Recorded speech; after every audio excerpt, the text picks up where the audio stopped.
कौसल्या सुप्रजा रामपूर्वा सन्ध्या प्रवर्तते। उत्तिष्ठ नरशार्दूला कर्तव्यं दैवमाह्निकम्। उत्तिष्ठोत्तिष्ठ गोविन्द उत्तिष्ठ गरुडध्वजा। उत्तिष्ठ कमलाकान्ता त्रैलोक्यं मङ्गलं कुरु। मातः समस्त जगतां मधुकैटभारे वक्षो विहारिणि मनोहर दिव्यमूर्ते। श्रीस्वामि निश्रित जनप्रिय दानशीले श्रीवेङ्कटेश दयते तव सुप्रभातम्। तव सुप्रभातमरविन्दलोचने भवतु प्रसन्नमुखचन्द्रमण्डले। विधिशङ्करेन्द्रवनिताभिरर्चिते वृषशैलनाद दयते दयानिधे। अत्र्यादिसप्तऋषयः समुपास्य सन्ध्याम् आकाशसिन्धुकमलानि मनोहराणि। आदाय पादयुगमर्चयितं प्रपन्नाः शेषाद्रिशेखर विभो तव सुप्रभातम्। पञ्चाननाब्ज भव षण्मुखवासवाद्याः त्रैविक्रमादिचरितं विबुधास्तुवन्ति। भाषापतिः पठति वासरशुद्धिमारात् शेषाद्रिशेखर विभो तव सुप्रभातम्। ईशत्प्रफुल्ल सरसीरुह नारिकेळ पूगद्रुमादि सुमनोहर पालिकानाम् आवाति मन्दमनिल सह दिव्यगन्धैः शेषाद्रिशेखर विभो तव सुप्रभातम्।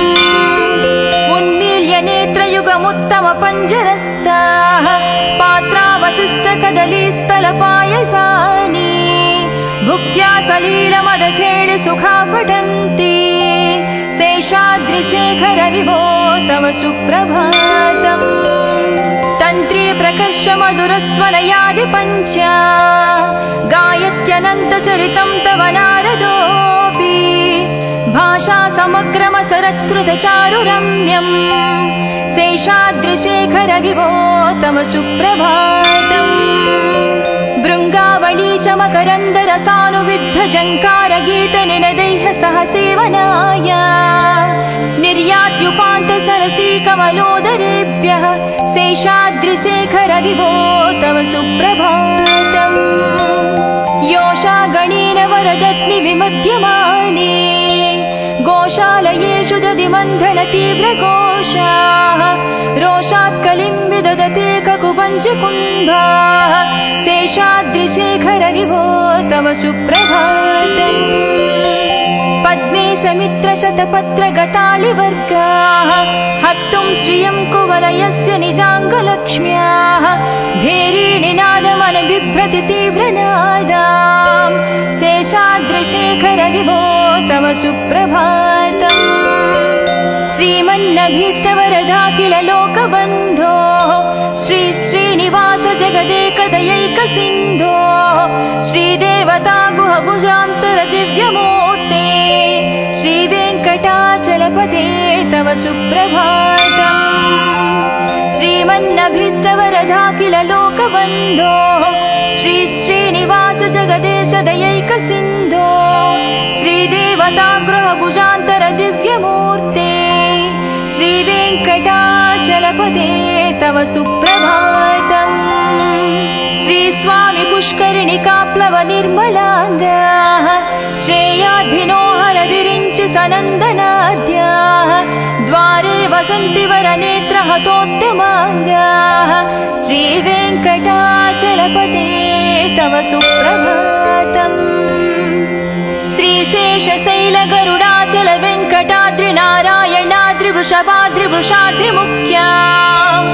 आख्यां त्वदीय वसतेरनिशं वदन्ति श्रीवेङ्कटाचलपते तव सुप्रभातम्। सेवापराः शिवसुरेश कृशानुधर्म रक्षो भुराद पवमानदनादिनाद बद्धाञ्जलिप्रविलसन्निध शीर्षदेश श्रीवेङ्कटाचलपते तव सुप्रभातम्। दाटीश्रुते विहगराज मृगाधिराज नागाधिराज गजराज हयाधिराज स्वस्वाधिकारमहमाधिकमर्दयन्ते श्रीवेङ्कटाचलपते तव सुप्रभातम्। सूर्येन्दुभौमबुधवाक्पति काव्यसौरि सद्भानुकेतु दिवि सत्परिसत्प्रधानाः त्वद्वासदापचरमावधिदासदासाः श्रीवेङ्कटाचलपते तव सुप्रभातम्। तत्पादधूलिभरितस्फुरितोत्तमाङ्गा स्वर्गापवर्गनिरपेक्ष निजान्तरङ्गा कल्पागमाकलनया कुलताङ्गभन्ते श्रीवेङ्कटाचलपते तव सुप्रभातम्। त्वद्गोपुराग्रशिखराणि निरीक्षमाणाः स्वर्गापवर्गपदवीं परमां श्रयन्तः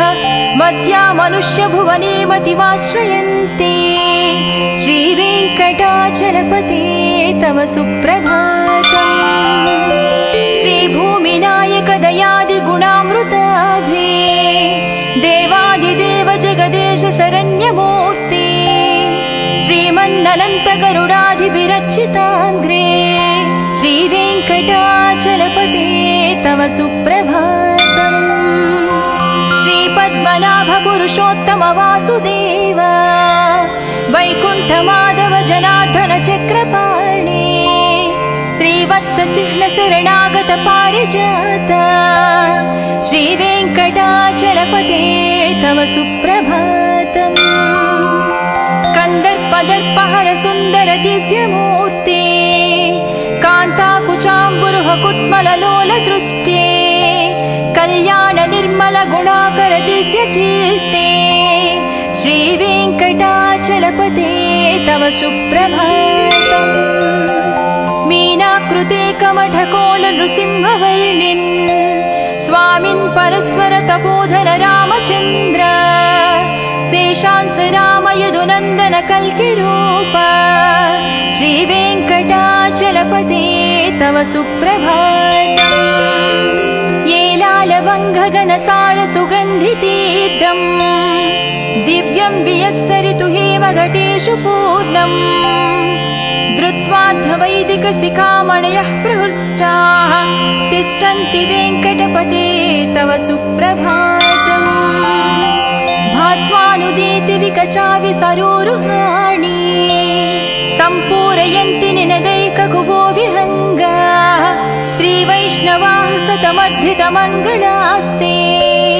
धामाश्रयन्ति तव वेङ्कट सुप्रभातम्। ब्रह्मादयाः सुरवराः सुमहर्षयस्ते सन्तः सनन्दनमुखास्त्वदयोगिवर्याः धामान्तिके तव हि मङ्गलवस्तुहस्ताः श्रीवेङ्कटाचलपते तव सुप्रभातम्। लक्ष्मीनिवास निरवध्य गुणैकसिन्धो संसारसागर समुत्तरणैकसेतो वेदान्तवेद्य निज वैभव भक्तभोग्या श्रीवेङ्कटाचलपते तव सुप्रभातम्। लक्ष्मीनिवास निरवध्य गुणैकसिन्धो संसारसागर समुत्तरणैकसेतो वेदान्तवेद्य निज वैभव भक्तभोग्या श्रीवेङ्कटाचलपते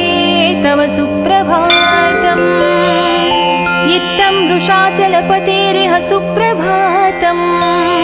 ये मानवः प्रतिदिनं पठितुं प्रवृत्ताः तेषां प्रभातसमये स्मृतिरङ्गभाजां प्रज्ञां परार्धसुलभां परमां प्रसूते इत्थं वृषाचलपतेरिह सुप्रभातम्। ये मानवः प्रतिदिनं पठितुं प्रवृत्ताः तेषां प्रभातसमये स्मृतिरङ्गभाजां प्रज्ञां परार्धसुलभां परमां प्रसूते।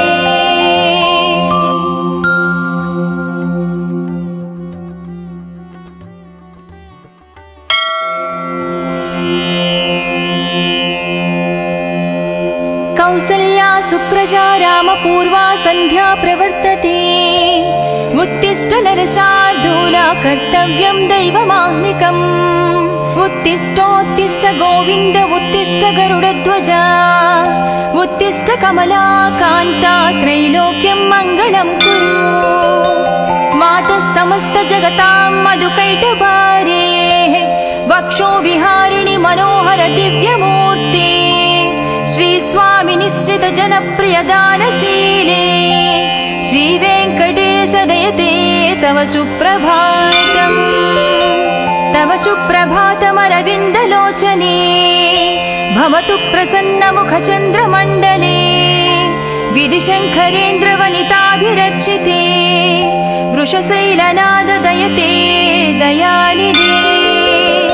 अत्र्यादिसप्तऋषयः समुपास्य सन्ध्याम् आकाशसिन्धुकमलानि मनोहराणि आदाय पादयुगमर्चयितं प्रपन्नाः शेषाद्रिशेखर विभो तव सुप्रभातम् पञ्चाननाब्ज भव षण्मुखवासवाद्याः त्रैविक्रमादिचरितं विबुधास्तुवन्ति भाषापतिः पठति वासरशुद्धिमारात् शेषाद्रिशेखर विभो तव सुप्रभातम् ईषत्प्रफुल्ल सरसीरुह नारिकेळ पूगद्रुमादि सुमनोहर पालिकानाम् आवाति मन्दमनिलसह दिव्यगन्धैः शेषाद्रिशेखर विभो तव सुप्रभातम् उन्मील्य नेत्रयुगमुत्तम पञ्जरस्ताः पात्रावशिष्टकदलीस्थलपायसानि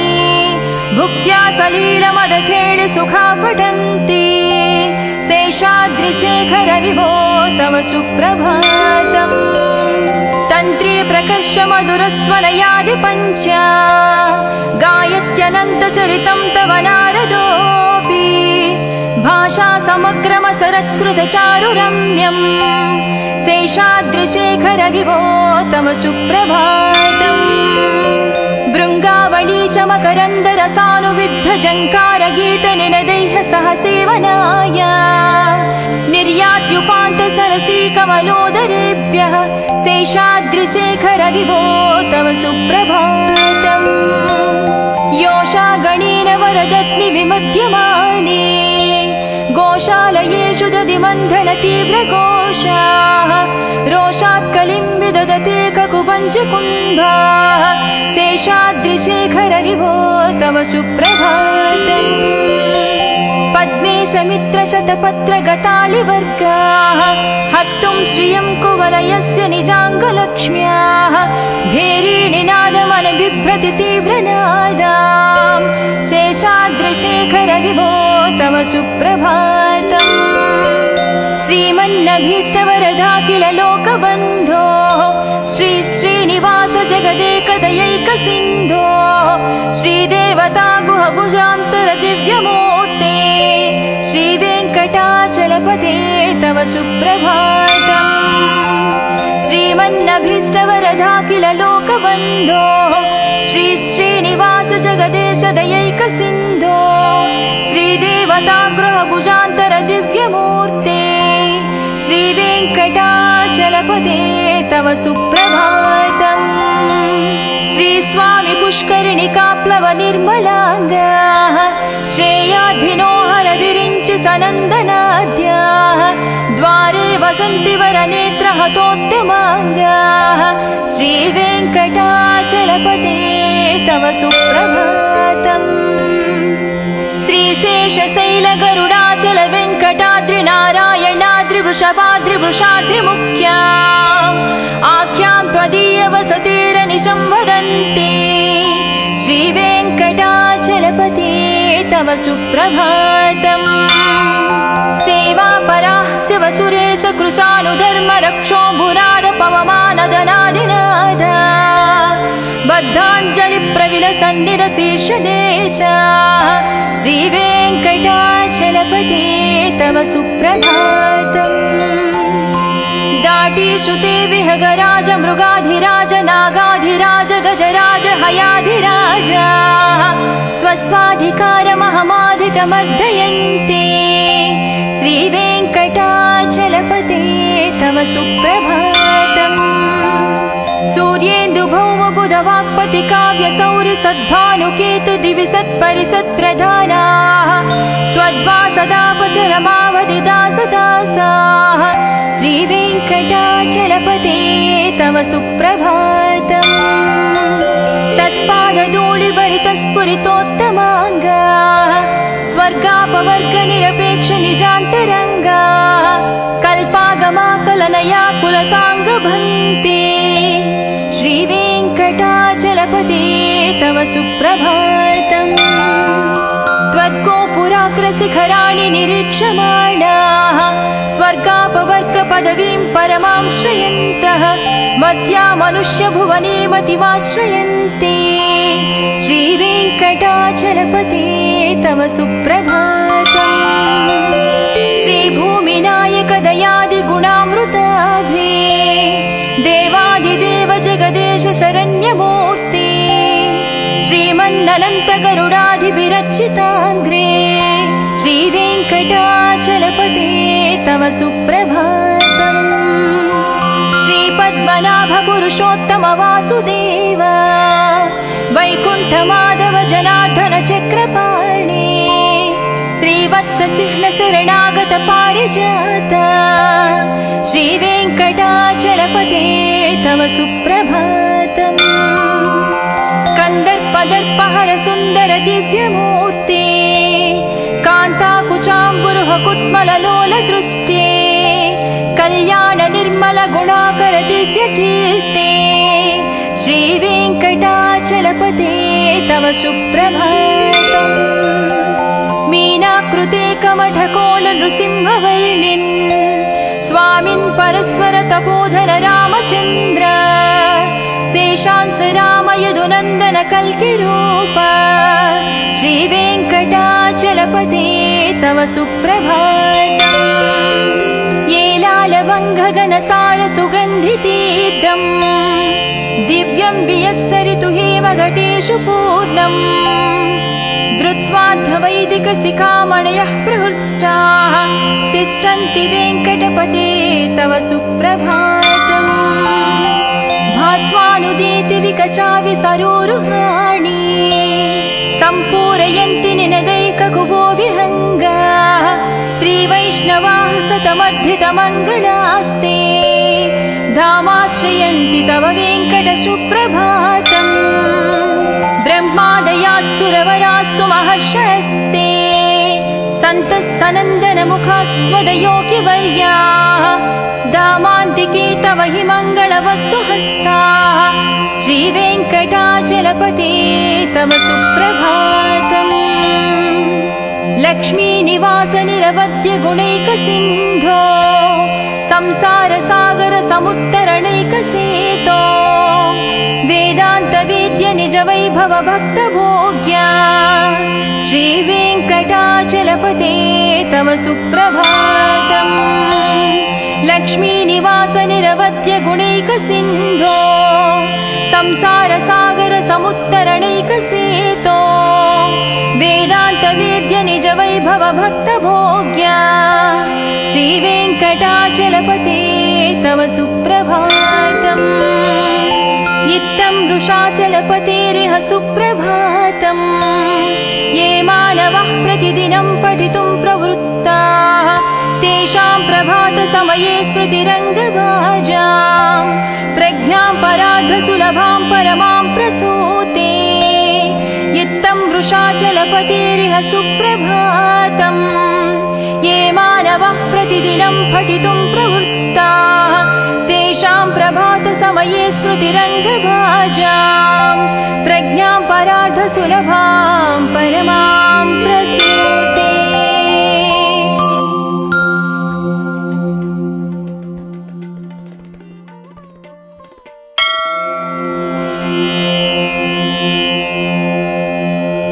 कौसल्या सुप्रजा रामपूर्वा सन्ध्या प्रवर्तते उत्तिष्ठ नरशार्दूला कर्तव्यं दैवमाह्निकम् उत्तिष्ठोत्तिष्ठ गोविन्द उत्तिष्ठ गरुडध्वजा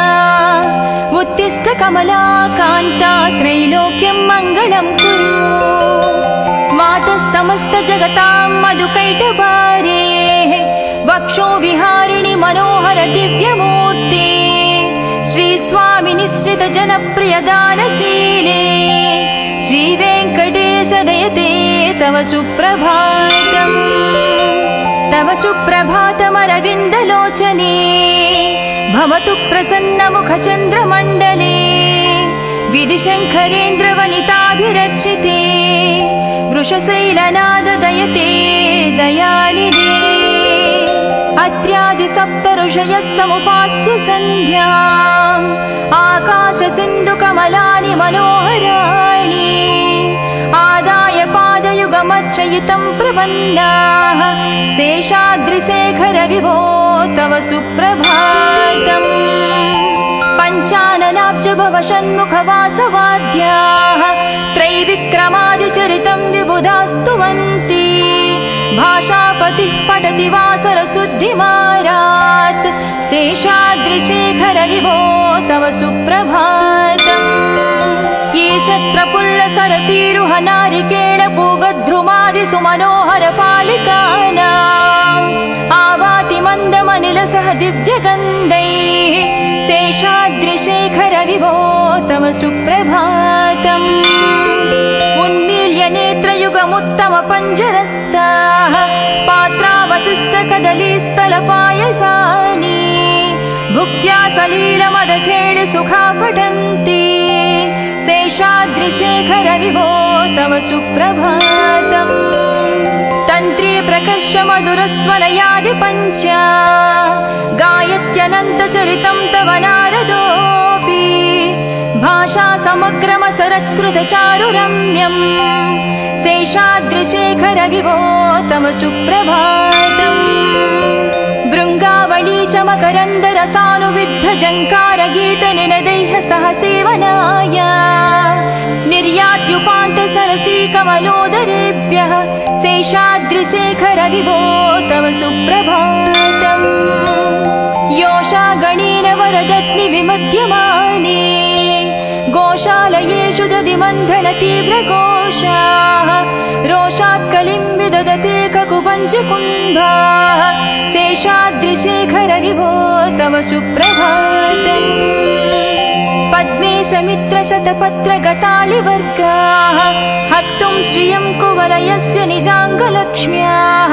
भेरीनिनादमनबिभ्रति तीव्रनादाम् शेषाद्रिशेखर विभो तव सुप्रभातम् श्रीमन्नभीष्टवरदाखिल लोकबन्धो श्री श्रीनिवास जगदेकदयैकसिन्धो श्रीदेवता गुहभुजान्तर दिव्यमूर्ते श्रीवेङ्कटाचलपते तव सुप्रभातम् श्रीमन्नभीष्टवरदाखिल लोकबन्धो श्री श्रीनिवास जगदेश दयैकसिन्धो श्रीदेवता गृहभुजान्तर दिव्यमूर्ते श्रीवेङ्कटाचलपते तव सुप्रभातम् श्रीस्वामि पुष्करिणिकाप्लव निर्मलाङ्गाः श्रेयाद्भिनोहर विरिञ्चि सनन्दनाद्याः द्वारे वसन्ति वरनेत्रहतोत्तमाङ्गाः श्रीवेङ्कटाचलपते तव सुप्रभातम् श्रीशेषशैलगरुडाचल वेङ्कटाद्रिनारायणाद्रिवृषभाद्रिवृषाद्रिमुख्या आख्यां त्वदीयवसतिरनिशं वदन्ति श्रीवेङ्कटाचलपते तव सुप्रभातम् सेवापराः शिवसुरेश कृशानुधर्मरक्षोऽम्बुनाद पवमानदनादिनादा बद्धाञ्जलिप्रविलसन्निधशीर्षदेशा श्रीवेङ्कटाचलपते तव सुप्रभातम् दाटीषुते विहगराज मृगाधिराज नागाधिराज गजराज हयाधिराज स्वस्वाधिकारमहमाधिकमर्दयन्ते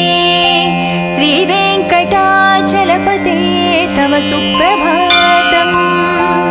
सूर्येन्दुभौमबुधवाक्पति काव्यसौरि सद्भानुकेतु दिवि सत्परिसत्प्रधानाः त्वद्वासदापचरमावधिदासदासाः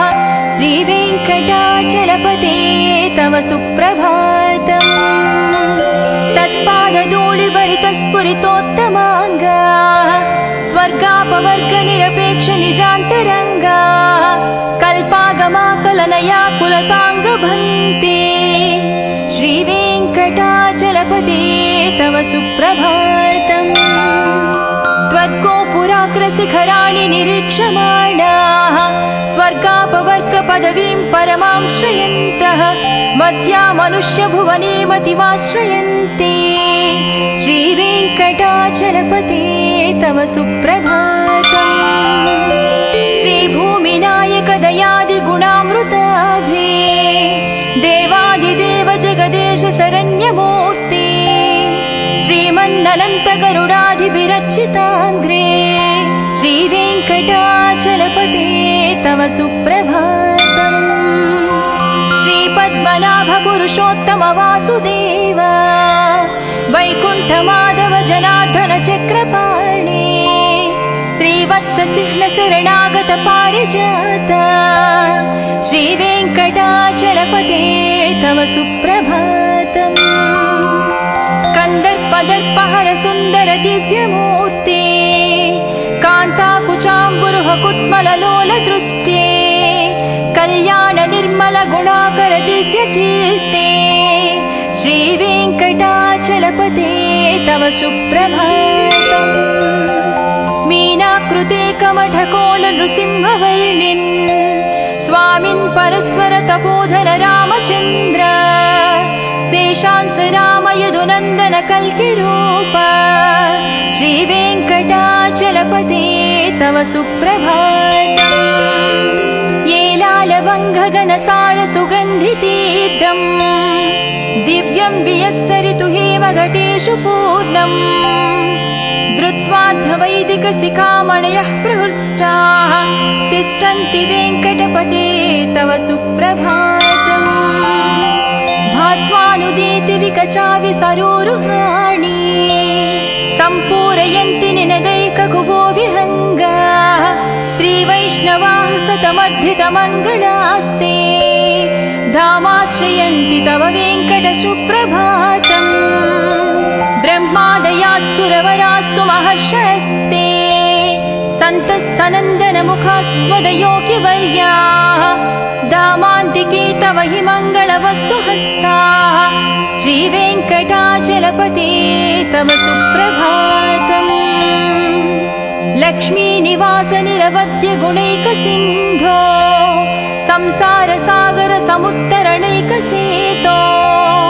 वेदान्तवेद्य निज वैभव भक्तभोग्या श्रीवेङ्कटाचलपते तव सुप्रभातम् लक्ष्मीनिवास निरवध्य गुणैकसिन्धो संसारसागर समुत्तरणैकसेतो वेदान्तवेद्य निज वैभव भक्तभोग्या श्रीवेङ्कटाचलपते तव सुप्रभातम् इत्थं वृषाचलपतेरिह सुप्रभातम् ये मानवः प्रतिदिनं पठितुं प्रवृत्ताः तेषां प्रभातसमये स्मृतिरङ्गभाजां प्रज्ञां परार्धसुलभां परमां प्रसूते इत्थं वृषाचलपतेरिह सुप्रभातम् ये मानवः प्रतिदिनं पठितुं प्रवृत्ताः तेषां प्रभातसमये स्मृतिरङ्गभाजां प्रज्ञां परार्धसुलभां परमां प्रसूते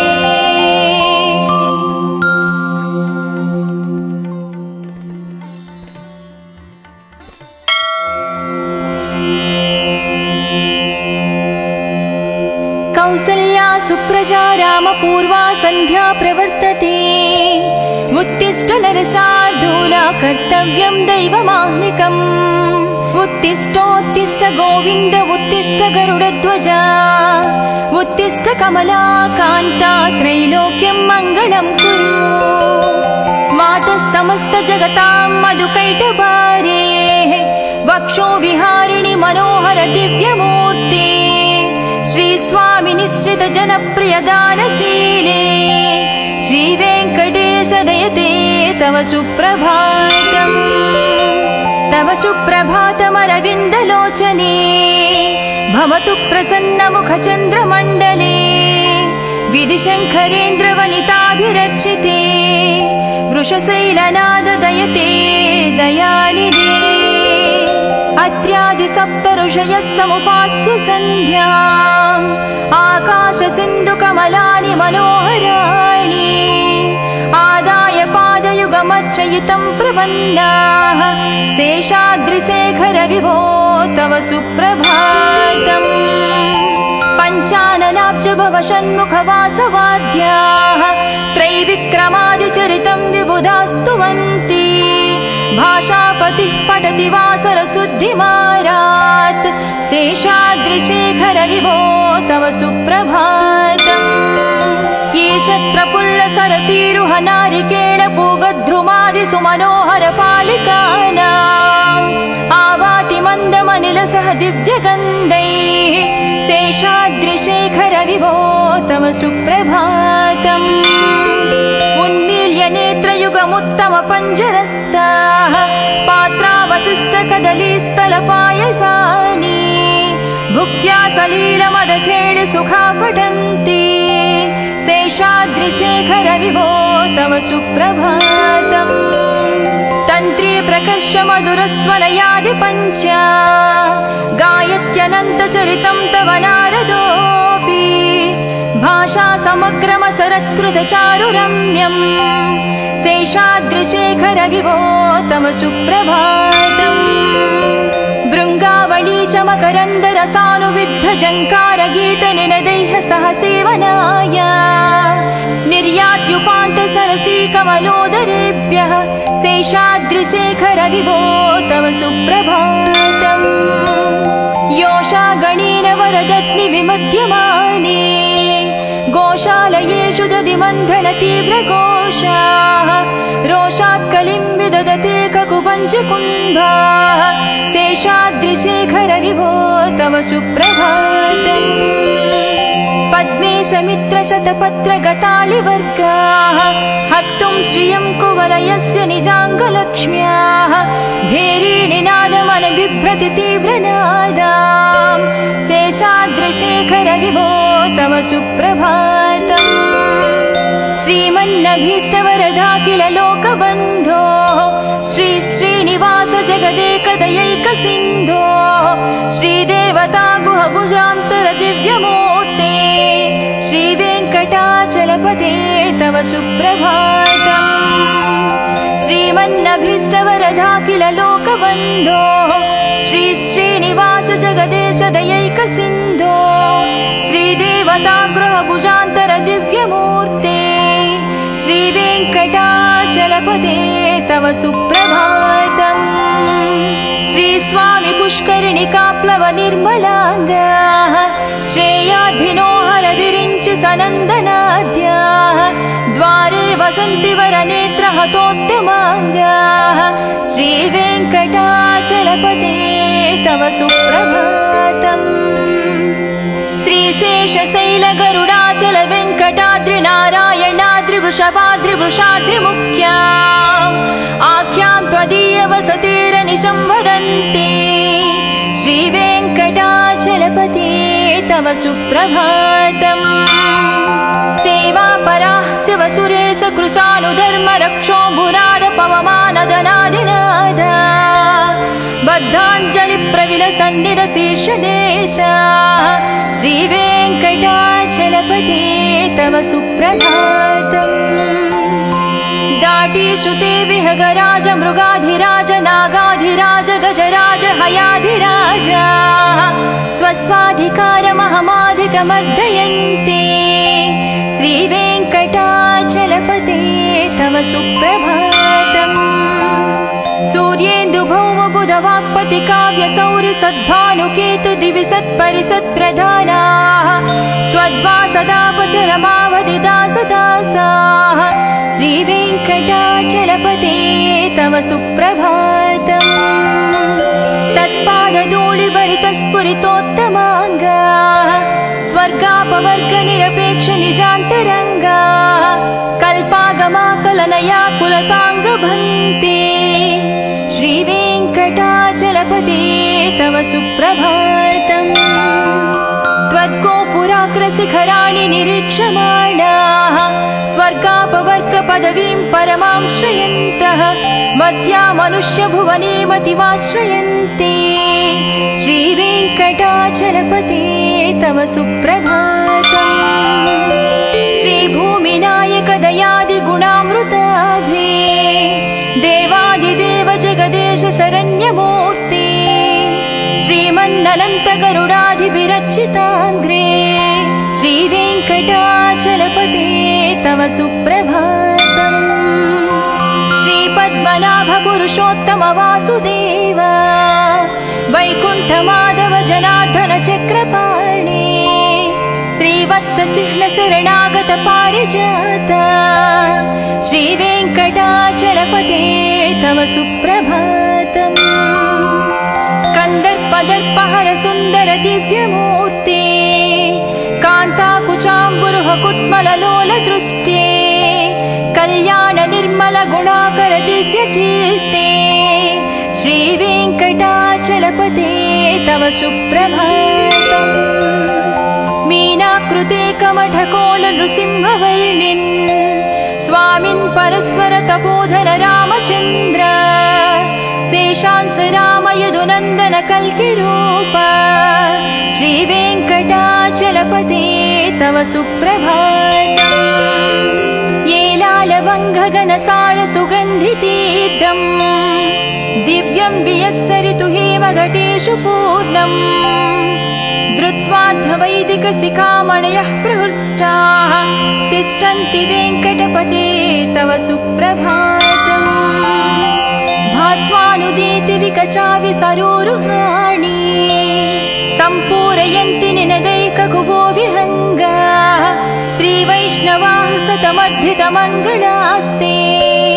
धामाश्रयन्ति तव वेङ्कट सुप्रभातम् ब्रह्मादयास्सुरवरास्सु महर्षयस्ते सन्तः सनन्दनमुखास्त्वदयोगिवर्याः धामान्तिके तव हि मङ्गलवस्तु हस्ताः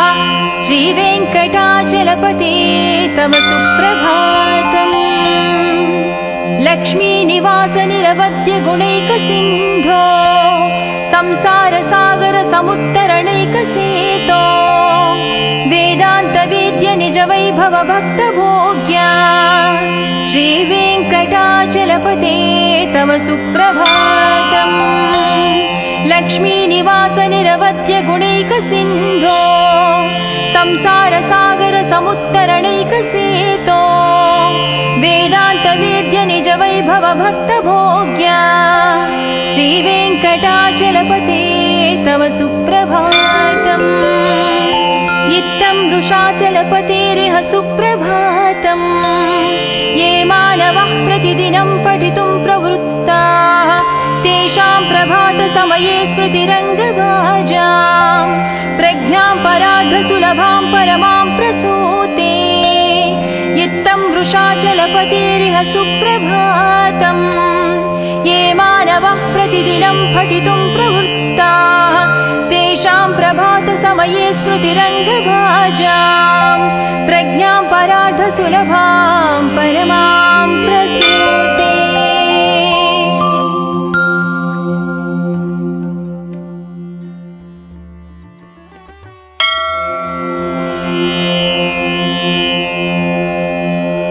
कौसल्या सुप्रजा रामपूर्वा सन्ध्या प्रवर्तते उत्तिष्ठ नरशार्दूला कर्तव्यं दैवमाह्निकम् उत्तिष्ठोत्तिष्ठ गोविन्द उत्तिष्ठ गरुडध्वजा उत्तिष्ठ कमला कान्ता त्रैलोक्यं मङ्गलं कुरु मातः समस्त जगतां मधुकैटभारे वक्षो विहारिणि मनोहर दिव्यमूर्ते श्री स्वामी निश्रित जनप्रिय दानशीले श्रीवेङ्कटेश दयते तव सुप्रभातम् तव सुप्रभातमरविन्दलोचने भवतु प्रसन्नमुखचन्द्रमण्डले विधिशङ्करेन्द्रवनिताभिरर्चिते वृषशैलनाद दयते दयानिधे अत्र्यादि सप्त ऋषयः समुपास्य सन्ध्याम् आकाश सिन्धु कमलानि मनोहराणि आदाय पादयुगमर्चयितं प्रपन्नाः शेषाद्रिशेखर विभो तव सुप्रभातम् भव षण्मुखवासवाद्याः त्रैविक्रमादिचरितं विबुधास्तुवन्ति भाषापतिः पठति वासरशुद्धिमारात् शेषाद्रिशेखर विभो तव सुप्रभातम् ईशत्प्रफुल्ल सरसीरुह नारिकेळ पूगद्रुमादि सुमनोहर पालिकानाम् आवाति मन्दमनिल सह दिव्यगन्धैः शेषाद्रिशेखर विभो तव सुप्रभातम् उन्मील्य नेत्रयुगमुत्तम पञ्जरस्ताः पात्रावशिष्ट कदलीस्थलपायसानि भुक्त्या सलीलमदखेळ सुखा पठन्ति शेषाद्रिशेखर विभो तव सुप्रभातम् तन्त्री प्रकर्ष मधुरस्वनयादि पञ्च गायत्यनन्तचरितं तव नारदोऽपि भाषा समग्रमसरत्कृत चारुरम्यम् शेषाद्रिशेखर विभो तव सुप्रभातम् भृङ्गावळी च मकरन्दरसानुविद्ध जङ्कार गीत निनदैः सह सेवनाय निर्यात्युपान्त सरसी कमलोदरेभ्यः शेषाद्रिशेखर विभो तव सुप्रभातम् योषा गणेन वरदत्नि विमध्यमाने गोशालयेषु दधिमन्थन तीव्रघोषाः रोषात् कलिं विदधते ककुपञ्चकुम्भाः शेषाद्रिशेखर विभो तव सुप्रभातम् पद्मे समित्र शतपत्रगतालिवर्गाः हर्तुं श्रियं कुवलयस्य निजाङ्गलक्ष्म्याः भेरीनिनादमनबिभ्रति तीव्रनादाम् शेषाद्रिशेखर विभो तव सुप्रभातम् श्रीमन्नभीष्टवरदा किल लोकबन्धो श्री श्रीनिवास जगदेकदयैकसिन्धो श्रीदेवता गुहभुजान्तर दिव्यमूर्ते श्रीवेङ्कटाचलपते तव सुप्रभातम् श्रीमन्नभीष्टवरदा किल लोकबन्धो श्री श्रीनिवास जगदेश दयैकसिन्धो श्रीदेवता गृहभुजान्तर दिव्यमूर्ते श्रीवेङ्कटाचलपते तव सुप्रभातम् श्रीस्वामि पुष्करिणिकाप्लव निर्मलाङ्गाः श्रेयाद्भिनोहर विरिञ्चि सनन्दनाद्याः द्वारे वसन्ति वरनेत्रहतोत्तमाङ्गाः श्रीवेङ्कटाचलपते तव सुप्रभातम् श्रीशेषशैलगरुडाचल वेङ्कटाद्रि नारायणाद्रि वृषभाद्रि आख्यां त्वदीय वसतिरनिशं वदन्ति श्रीवेङ्कटाचलपते तव सुप्रभातम् सेवापराः शिवसुरेश कृशानुधर्म रक्षोऽम्बुनाद पवमानदनादिनाद बद्धाञ्जलि प्रविलसन्निध शीर्षदेशा श्रीवेङ्कटाचलपते तव सुप्रभातम् दाटीश्रुते विहगराज मृगाधिराज नागाधिराज गजराज हयाधिराज स्वस्वाधिकारमहमाधिकमर्दयन्ते श्रीवेङ्कटाचलपते तव सुप्रभातम् सूर्येन्दुभौमबुधवाक्पति काव्यसौरि सद्भानुकेतु दिवि सत्परिसत्प्रधानाः त्वद्वासदापचरमावधिदासदासाः श्रीवेङ्कटाचलपते